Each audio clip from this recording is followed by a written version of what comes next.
Good morning from Nebraska. I was treated to a spectacular sunrise from the top of the bluffs standing 300 feet above the Missouri River. Only 2 people came to see the overlook the entire time I was there.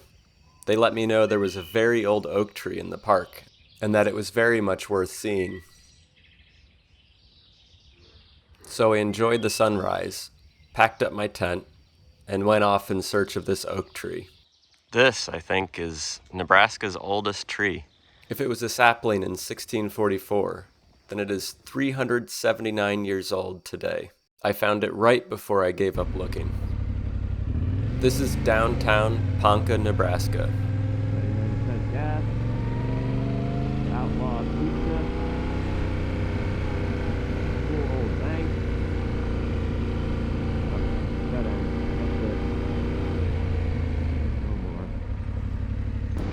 I set off through the rolling hills of eastern Nebraska with some tracks to follow and the aim of getting to the Badlands. Before long, my tracks took me off of Highway 12 and onto back roads closer to the Missouri River. Loose gravel farm roads were the entertainment for the morning.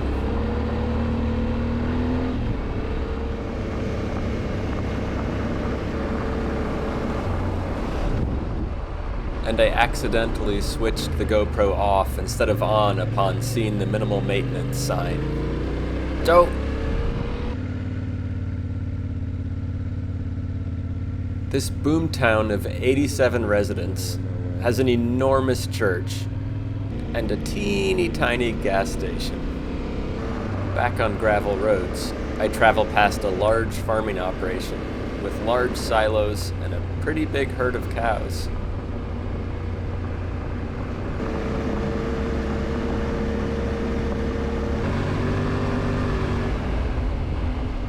I'm a sucker for these lonely trees. That body of water on the horizon is Lewis and Clark Lake, which is ironic because it wasn't there when they had their expedition. I stopped to eat some breakfast by a boat ramp on the lake and cautiously walked through the minefield of goose poo. The way out had a lovely path through a grove of trees.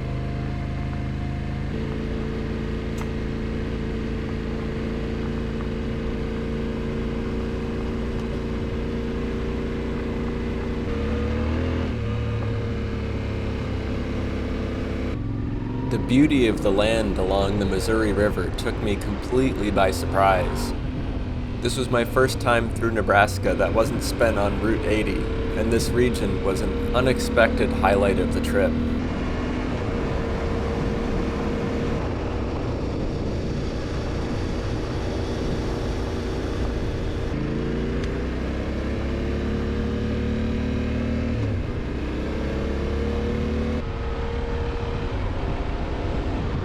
Just visible over here is the Chief Standing Bear Memorial Bridge. Standing Bear was born near here by the Nerebara River in 1829. In 1878, his people, the Ponca, were forcefully removed from their homeland by the government and made to live in Indian Territory to the south in what is now Oklahoma. 1/3 of the Poncas had died since leaving Nebraska, and in December, Chief Standing Bear's 16-year-old son died as well. His last wish was to be buried in his homeland.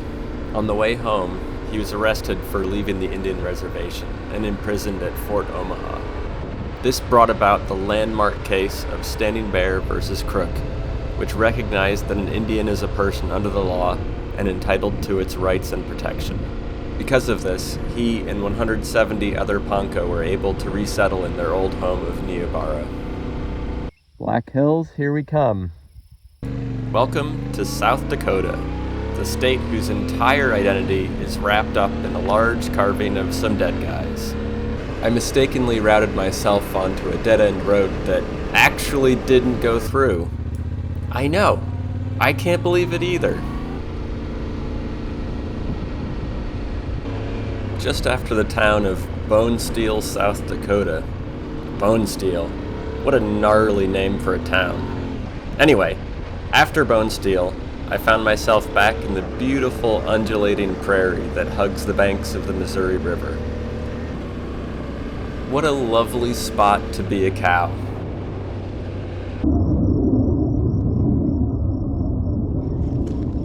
You hear that?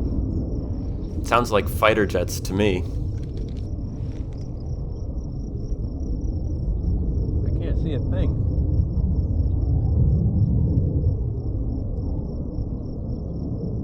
Not a single thing. It's sort of unnerving how hard these things are to spot. I don't even want to imagine being on the receiving end.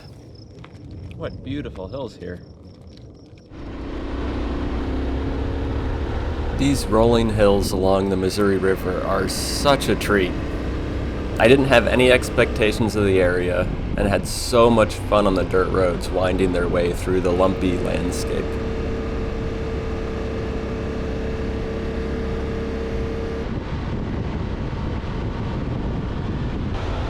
And suddenly, I went through a portal to a closed course in Mexico. The speedometer was set to kilometers, which of course makes sense because it's Mexico.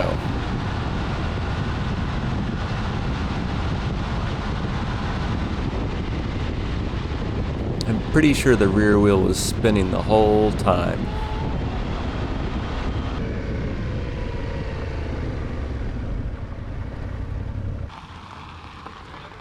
Oh, just taking a photo. Oh, cool. You're good, though. Oh, yeah. Thanks for stopping. Yes, appreciate it. I mean, it's dangerous as fuck out here. Is there something I don't know? Well, I suppose it is Mexico. Need to find that portal back to South Dakota. Ah, there we go. Here are the last of the Missouri River hills. I now had quite some time to contemplate existence in some very flat country.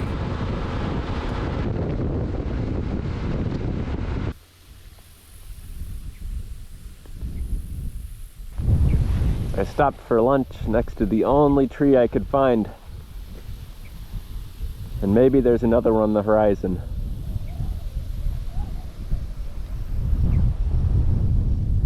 It is flat.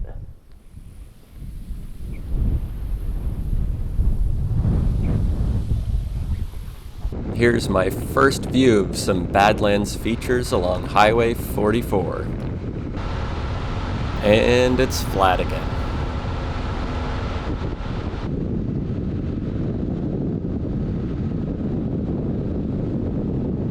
I found a dirt road leading out of Wanblee, and it just kept getting better and better.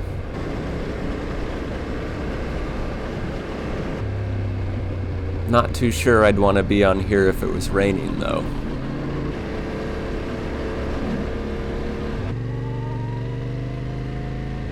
This must be an access road for the power lines on the right.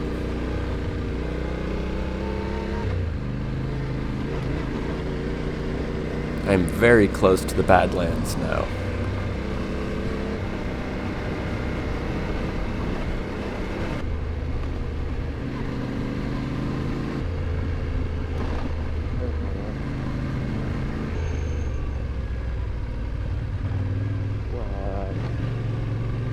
What? Holy shit.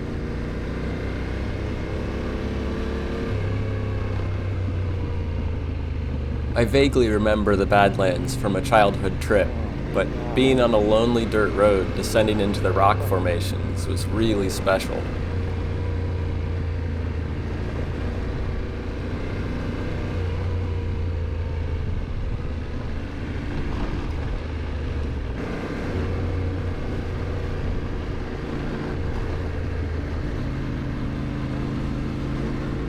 It was getting quite hot, and some higher speed roads brought a little bit of relief. As you can see, I'm very drawn to these lonely trees in the middle of vast spaces.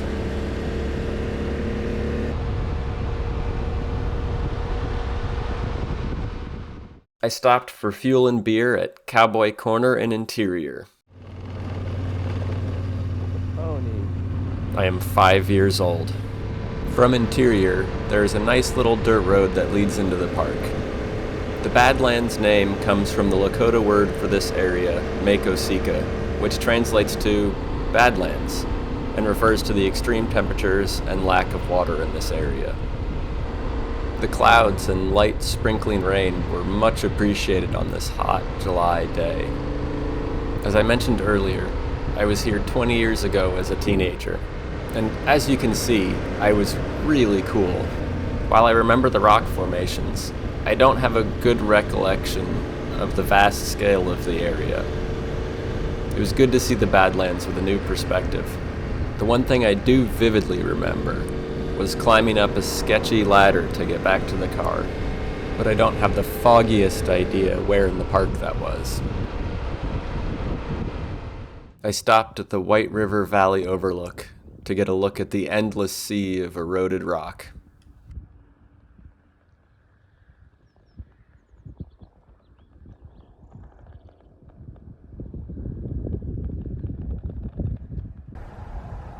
Uh-oh. Just up the road was the Bigfoot Pass overlook, which was less crowded and had some shade. But no Bigfoots.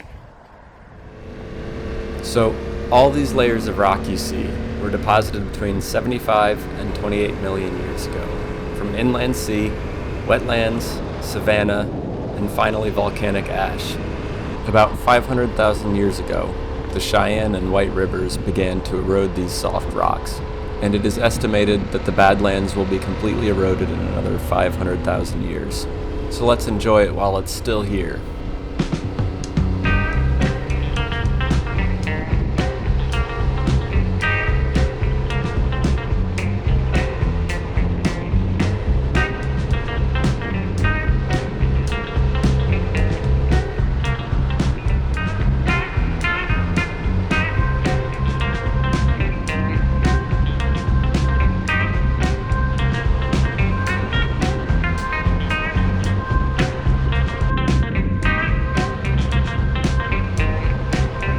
Badlands are starting to show some color. This yellow band comes from the plants decaying in the mud at the bottom of the drained inland sea.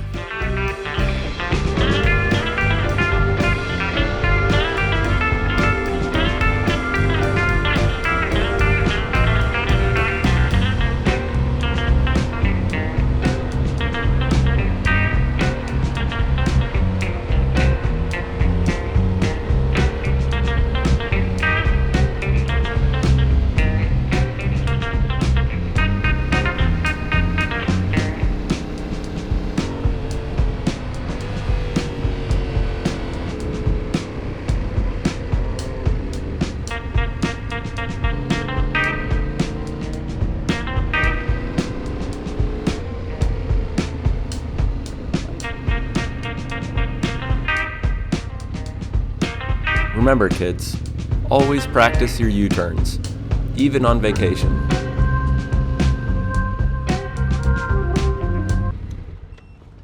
It looks like I've run across a bit of a parade.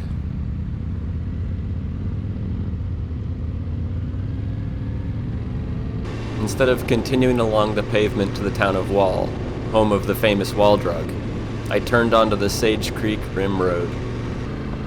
Prairie Dog City over here. This is Robert's Prairie Dog Town, a pull-off where children feed wild animals whatever they can find inside a national park. This is made for some pretty fearless prairie dogs.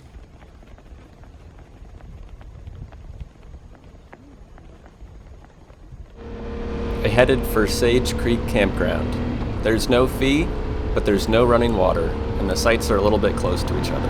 The fields were covered with a plant called snow on the mountain, and there were prairie dogs everywhere.